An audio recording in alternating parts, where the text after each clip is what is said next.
Let's take stock of the Central Division. The Pacers' most common opponents this season. Are they on the rise? Are they on the fall? Where will the Pacers fit in the division? Chris Manning from Locked On Cavs will join us to talk about it all today on the Locked On Pacers podcast. You are Locked On Pacers, your daily Indiana Pacers podcast, part of the Locked On Podcast Network, your team every day.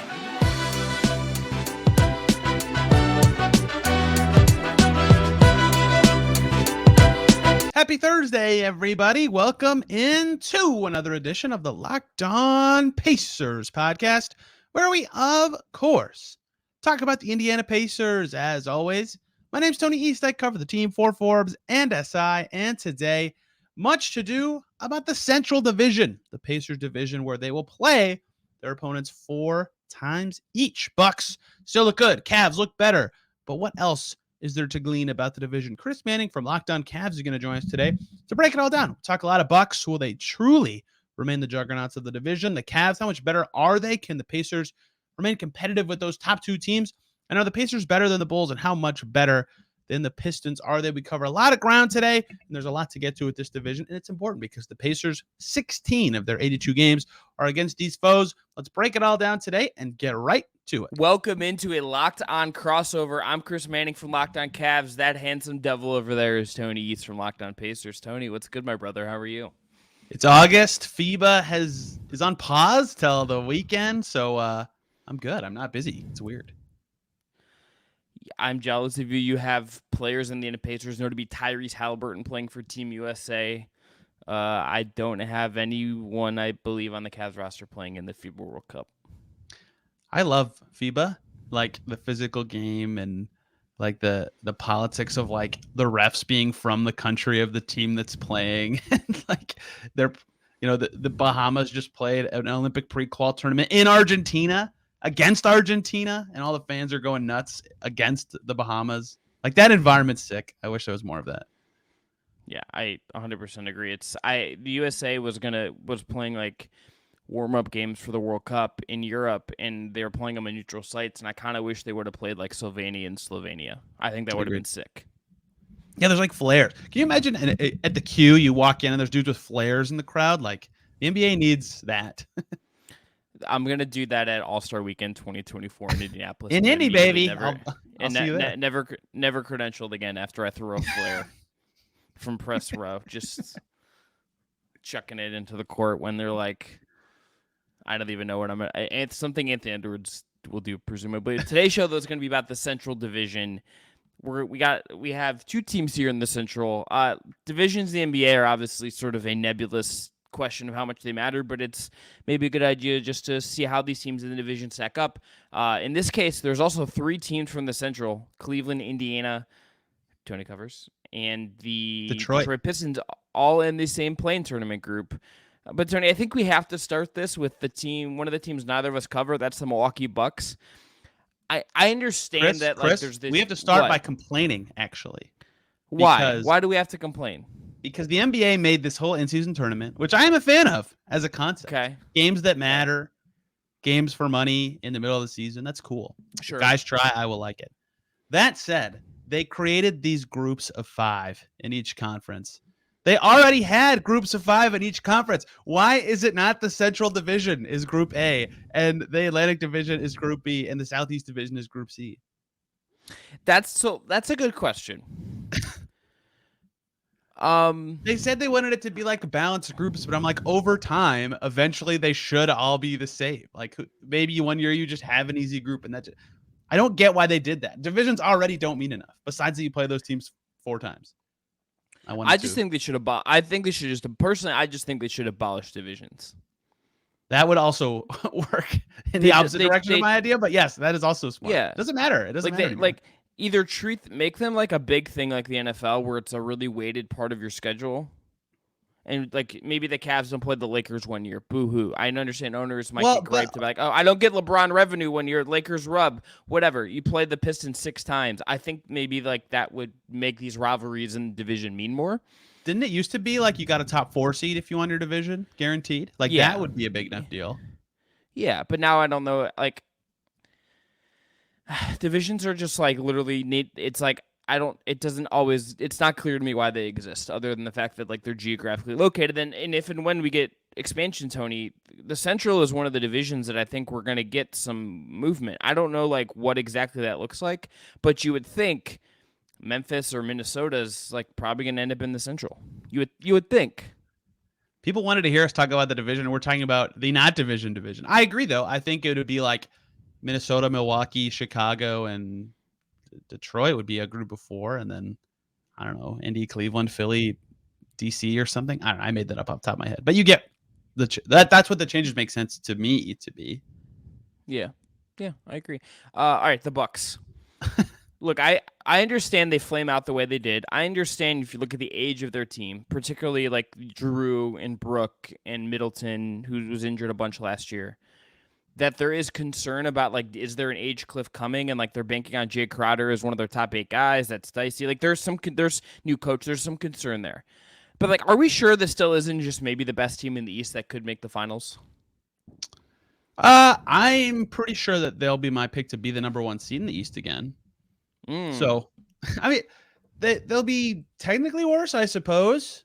They lost Javon Carter, too, and he was, like, an interesting part of the rotation. I can't believe we'll bring him up again with the Bulls. But they still have Giannis, and he's good. And not like, did any of their guys who are older show any signs of aging last year? Brooke had, like, his best ever season. Yeah, my concern is just at a certain point, like, does the age cliff just come? Like that, Yes. That is just like a fear because it can just happen, right? Like it's not always like it is usually sometimes gradual. And like maybe this is like a gradual step back for some kind. But like Drew Holiday, who I adore, is 33 years old. Like, is there a point where it's just like, okay, he's a guard and he's 33, who's been in the league since 2009? Like, is there a point where like he just slips a little bit and that takes away from them? Like that's gonna happen at some point. The question is like, to me, is it this year? And I would probably think no. But it's probably like a Middleton and Brooke question more than it is a Drew question, just based on the age of Brooke, him being a little bit older, and also Middleton having the injury concerns the last couple of years. That's true, and their additions this summer. Robin Lopez is old too. Jay Crowder's old. Chris Middleton had the worst year of his career, and the eye injuries were a factor. But Giannis is still amazing and 28. I feel like any of their potential age-related age-related concerns would be offset by Middleton just being better. Malik Beasley's good. How the heck did they get him for the minimum? Like, the Pacers should have wanted a shooter of that level for more than the minimum. Cleveland, yeah. They'll get, like, Beauchamp will be better. He's still young. Like, they should be at worst the same level team, and that was the 1 seed last year. And I don't know if the Celtics will be better. And maybe they will, but health permitting. Obviously, the Sixers are a bunch of question marks. The Heat is Dame going to make them go from 8th to 1st? I don't know. Like, I still feel like they'll be the best regular season team, even if they're not quite there in the postseason. And another factor is they get a lot of easy wins because they just pummel the rest of the Central Division teams every year. Betting wise, here are the odds from our friends at FanDuel as far as title odds right now. They do have division odds, so we'll hit those as well, I guess. I kind of just forgot to maybe think about division odds, but title odds, Boston has the best odds overall in the league at plus 470, which I honestly like. I'm like, are we sure? Interesting. I'm a little unsure about that. Denver's at plus 480, and then Milwaukee comes in at third at plus 600. So like the it has not fallen off in terms of the East. They are plus 290. Versus plus 210 for the Boston Celtics. And if you go to the division, the Bucks are a minus 220 favorite to win the Central Division. They are the odds-on favorite to win the Central, which I think even with some of my negativity, that's actually Tony, worse odds than right. I thought, though. I would have thought that would have been like minus 400 or 500. Yeah, like I don't know if there's like value there if you're like trying to bet that, but like that's. I mean, there are 2 teams with really good odds. Cleveland's the other one that's at plus 210. I won't tell you who is third because I don't know. I don't really know if I see them as the third, but we'll talk about that. Milwaukee's probably going to win this division. Probably, like as you said, maybe get first in the East, maybe get second in the East at worst. Like this is going to be a really good team, and it still feels like the rest of the division is still trying to catch up to Milwaukee. Yeah, and I think that Giannis losing in the first round, people forgot how good he is a little bit. Like, he's still ridiculous. He was an MVP candidate, and then he got hurt and had an awful first round. But he's insane. He's so good. So I think they're a 55 win team still. And I mean, I cover the Pacers. Like the Pacers have beaten Giannis one time since 2018. 2 times now, actually. Yeah. Sorry, they beat him last year, and TJ McConnell had a ridiculous game. Like it's just not something they do. They can't beat them because they're that good. Really good team. She's probably going to win the division. All right, coming up next, let's go into the Cavs and the Pacers. The two teams we cover. We're going to talk a bunch about them. That's coming up next. Today's episode is brought to you by Ibotta. It's officially summer. It's been summer for a while. And it's a new season, so that means new clothes. And if you're thinking about fall, that's the same thing. But your closet shouldn't be the only thing growing when you make those purchases. Now you can watch your cash grow back with each purchase with Ibotta.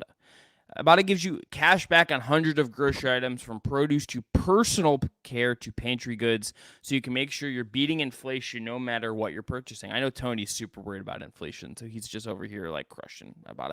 Either link your loyalty account or upload your receipt after you shop, and you get cash back. It's that easy. The average Ibotta user earns $120 per year. That could cover the cost of an entire shopping trip, or you could use your cash back to buy that flight you've been eyeing, that game you're dying to go to, or that fancy dinner you've been craving. Or if you want to like throw some money in FanDuel, there's your FanDuel money right there. Other apps give you points that don't amount to much. With Ibotta, you get real cash back. You can cash out to your bank account, PayPal, or gift cards. Right now, Ibotta is offering our listeners $5 just for trying Ibotta by using the code LOCKED when you register. Just go to the App Store or Google Play Store and download the free Ibotta app and use the code LOCKED. That's IBOTTA in the Google Play or App Store, and use the code LOCKED. Tony, let's talk about the Cavs next. They, odds-wise from our friends at FanDuel, plus 210 to win the Central Division. That is the second best odds in the division. Title odds, they are at plus 2,000. That's 300 minus behind the 76ers. That is the same odds as the LA Clippers. They're in that kind of outer tier range of teams. They have the 5th best odds among teams in the Eastern Conference as of right now. Where are you at on the Cavs as far as a player in the East and in this division next year? I think they're going to be really good in the regular season again. I was high on the Cavs heading into the playoffs last year. Their net rating was ridiculous. I picked them to beat the Knicks in 5 games. No one should listen to me about anything ever is the takeaway from that, of course. But like their net rating was so good. They pummeled so many teams. Their lineups made a lot of sense. The way they were winning wasn't like some gimmicky thing. Like they'll get to the playoffs and teams will try harder and it won't work. But that's what happened. So that surprised me a little bit, but I still think they'll be really good the regular season. And the really big reason I'm behind on them to be better is they're good. They're returning a lot of the same players, and most of those guys that played a lot of minutes for them were young last year and should be better just by default. Like internal improvement alone would have made me head the Cavs as a top 4 or 5 team in the East.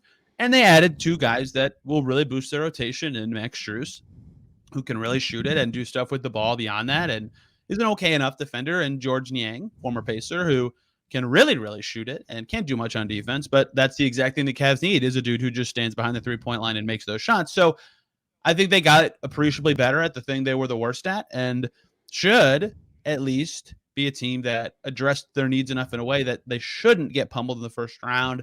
I don't know if they're a contender. They're probably the worst team I would say is a contender, but I think they're going to be really good. Like all the numerical indicators to me suggest that the Cavs should be a pretty dang good team next year.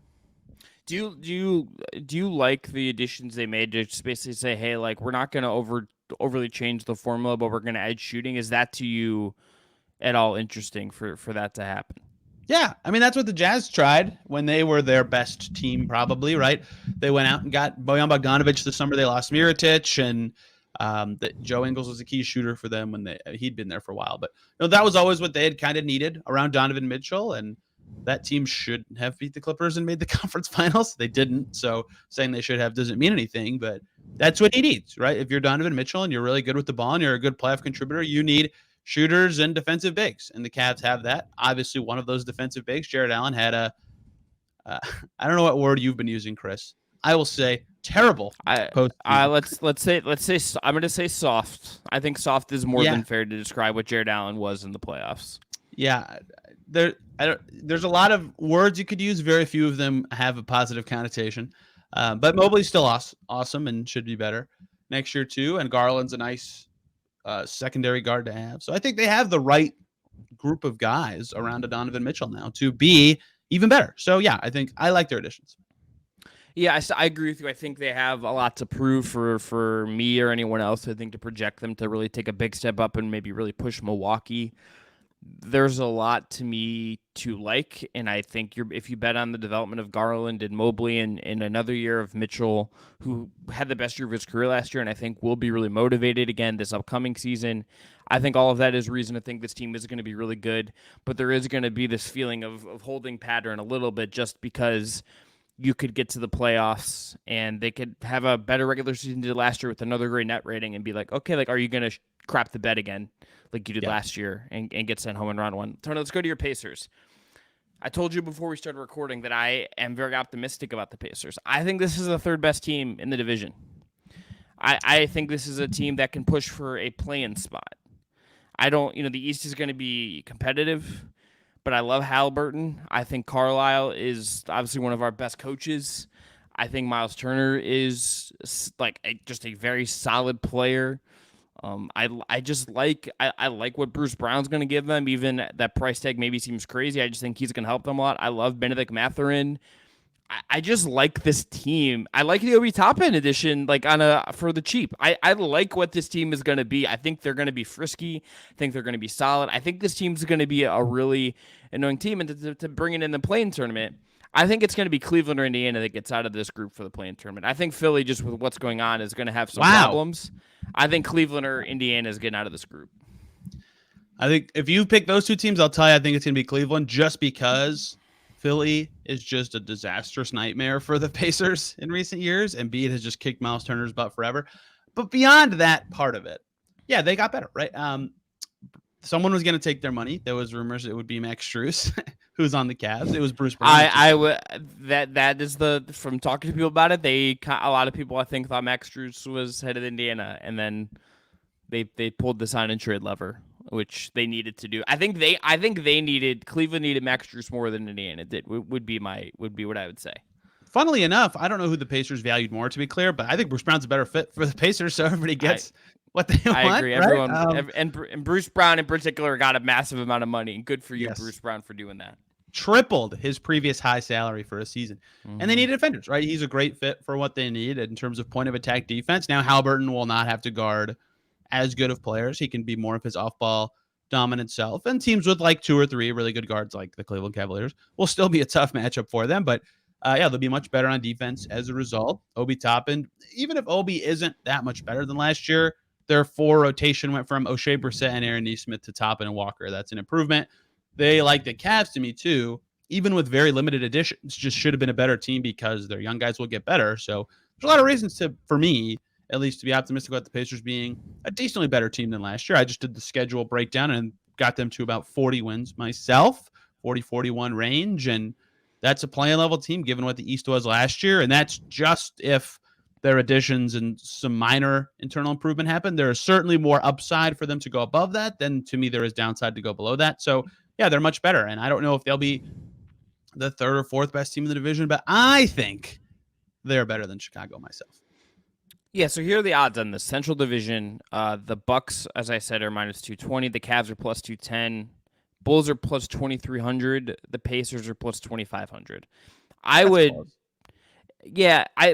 think if I don't know exactly if you can do this, but if I could just pick the Pacers to have a better record than the Bulls and get plus odds on that, or just pick that outright, I think I would do that. I would feel pretty good about that. The Bulls are just weird. We're going to talk about them in the next segment. I just like what Indiana is, and Tony, a lot of that really just stems from the fact that I think, as a lot of basketball nerds do, and rightly so, I think Tyrese Halliburton is just awesome, and that's another breakout lead guy that's just going to have. He's better than anyone the Bulls have, I think, at this point. I agree, and good on us for not being the hot take artist, because there was a big debate about the best guard in the East recently. We're talking about, to me, the top two candidates in this segment in Mitchell and Halliburton. To me, maybe you could throw in your Brunsons, or if Dame's on the Heat, maybe it's Dame, maybe it's LaVine. I don't know, but these two are having good ball handling play is important, and those two are going to give their teams that, and that alone makes them solid contenders to be good. It's no secret that the Pacers got better, once they got better lead ball handling play, Brogdon and LeVert were fine. Halliburton's much, much better and is only 23, right? Well, I guess he was born on February 29th, so he's only 6. But either way, he's only 23. He'll be much better to me next year, too, with knowing what he is. The USA experience should help him. Like, he self-creates so much. I think he knows he just needs to shoot a little more. That alone will make the Pacers better. And the Bulls, who we'll get to, I think are good still. I like Zach LaVine, but I think I'd pick the Pacers over them right now. Interesting. Just to make the playoffs, Pacers are plus 128. Bulls are plus 172. Pacers have worse division odds, better odds to make the playoffs. Yeah, that's weird to me. Yes. But when I went through the East, like, to me, it's probably Pacers Bulls battling for 8-9. Maybe the Nets are in there too. So that's a huge difference in your odds, is getting 2 lives in that play-in thing. So I guess that makes sense. Maybe they think the Pacers are better head-to-head than the Bulls, so better shot at that play-in tournament specifically. But that's interesting. That's super weird. I'd have to think about the whys there. Yeah, me too. But I would take Indiana. I like Indiana as the third best team in this group. All right, up next, let's talk about the bottom of the division, Chicago and Detroit. Tony, I don't have a ton to say about the Bulls. Maybe you do, because when I think about the Bulls, I think about Lonzo Ball, and I just get really existentially sad. Yeah, good timing for this too, with him officially admitting he's out for the season, which was known when they applied for that disabled player thing. But now he said it, which means a little more. And hey, Lonzo Ball, big ups. Chris, you're not on Twitter. You didn't see this, I don't think. Lonzo Ball tweeting at Stephen A. Smith. So Stephen A. Earlier this week said that he heard that Lonzo couldn't stand up without pain. And Lonzo tweeted a video and tagged Stephen A. and said, "Who are your sources?" And it's just him in a chair getting up over and over again. Lonzo Ball. Love it. Without him, like, the Bulls were so good when he was healthy. They were first in the East, right? Like, through 50 games or something. Like, they were awesome. Still don't have him, so I have trouble being really high on them. DeRozan's older. LaVine was awesome the second half of last season, so maybe that alone should be enough for me to be higher on them. But Vooch is older too. Their additions are kind of exactly what they need to me. Javon Carter's like a tough guard, and Torrey Craig actually gives you wing defense, but it's 2 bench guys. So unless those 2 click perfectly or they're really healthy this year, they're going to need that second half LaVine all season to be a much better team, and I don't see that happening necessarily. And their other 2 really good players are kind of like down that Bucks side, where it's like there's no way they'll be better than last year. At best, they're the same player. So, I mean, what's their best case scenario? Like 40 to 45, right? I mean, maybe I'm sleeping on something there, but I don't see their upside to be like way better than last year. I don't either. I think LaVine and DeRozan is scoring output. Vooch is what he is. Like, we're still waiting, I guess, for some kind of Patrick Williams outbreak. Well, I guess Pat Will is the upside, right? Like, he has a crazy breakout. Yeah. But not sure about that one. So I think it might have happened. I know he's still really young, but like it just feels like the ship has sailed on him maybe being whatever, maybe the upside of what people thought he was going to be. This team's going to be fine. I think 8-9 range is probably about right. There are some really stinky teams in the East this year. There are some teams that I just like, the Wizards, you look at and just being like, how many games is this team going to win? Like, there is some Charlotte is going to be particularly bad as well. Bulls were 9th last year, 40-42. I'm curious to see if the defense holds in the way that their defense last year was just like really good, and it didn't really make sense as to why in a lot of ways to me. So I'm curious to see if that holds, and maybe that's enough for them. Let's finish with Detroit. 17 wins last year, had basically no Cade Cunningham last year. New coach, Monty Williams, is in. They got Joe Harris. Cade will be back. Year 2 of Jaden Ivey. They have James Wiseman. They have Jalen Duren. They have one of the Thompson twins. I'm kind of intrigued by Detroit, Tony, even if I don't think this team is going to be very good. But considering I saw them in like March, and it was one of the saddest basketball games I've ever saw in person in my life. And I felt really just bad for them having to go through the motions at that point in the season. I think there's a little more juice to this team this year than last, but I still don't think they're going to be very good. I think from listening to other people talk about the Pistons and reading about the Pistons summer, that I'm higher on their offseason than anyone alive, basically. I get that they had space and maybe people thought they could do better with it, but Cade looked amazing in those select team scrimmages, right? If he's your lead ball handler and Ivy's your secondary guy, all you need is a caretaker bench dude and a shooter. And they got them with other stuff in trades. And they're very tradable guys that they got in Monte Morris and Joe Harris. And all their young guys should be better. And Cade is going to be awesome. And Ivy, I really liked last year. Like, I think they're set up pretty well to be surprisingly good, with the downside risk being just no spacing. I mean, they're big. They need to have a big who can shoot, because they're going to be playing probably two of Livers, Beef Stew, Wiseman, and Durant at all times. And that is tough. Like, that is pretty tough to deal with. And they had, like, if they play Bojan and Joe Harris, that's a ton of spacing. That's a ton. But they've invested in all these bigs to the point that it's hard for me to imagine they can't play two of them a lot of the games. So if they balance out their roster in February, I'll feel really good about where they're going. Right now, I feel pretty good about where they're going. But the fact that some of the times they'll have a really great kind of spaced out lineup that sucks on defense, and the other half they'll have a really clogged up lineup that is better on defense. Like, they're going to be imbalanced. They're not quite ready to me to get to that playing range. But I think they're going to be better than people are giving them credit for. I think they had a good summer. Marvin Bagley's still in this roster. Do you know how much Marvin Bagley's make? No, I just think about this a lot, Tony, because do you know how much? Do you know how much? Do you know how much he's making this upcoming season, and the season after? No, I don't. Like 8 million, 7 million, more, 12.5. Oh God, no, I did not know that. Just why? Good for Marvin. Good for Marvin Bagley. Collect those checks, my guy. But not sure what the look. You covered the Cavs, so maybe you can speak to this. I'm actually thinking about this. We'll just go on a tangent really quick. At what point does a player stop becoming where they were picked? Like, no one would, if Marvin Bagley was in trade talks right now, no one would be saying former number 2 pick. Okay, right?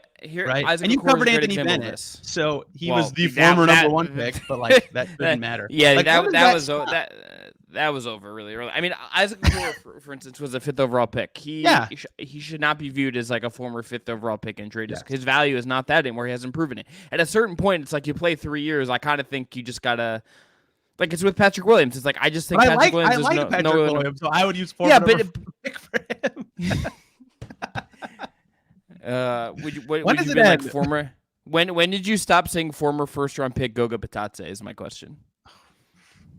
Up till they cut him, honestly. I still kind of believe in him as a backup center. I said that literally on my last show, funnily enough. But yes, why are you talking about Goga Bitadze? What? Are you okay, Tony? We need to. I was just catching everybody up on where every Pacer who I hadn't talked about who played on the team last year went in free agency. No, that's a good show idea. I know. What's the concept? Like, yeah, I guess you talked about him, but like a lot of Cavs are on different teams now, right? Yeah, I mean, we're derailed. This isn't good. Yeah, I'm just trying to think of like the.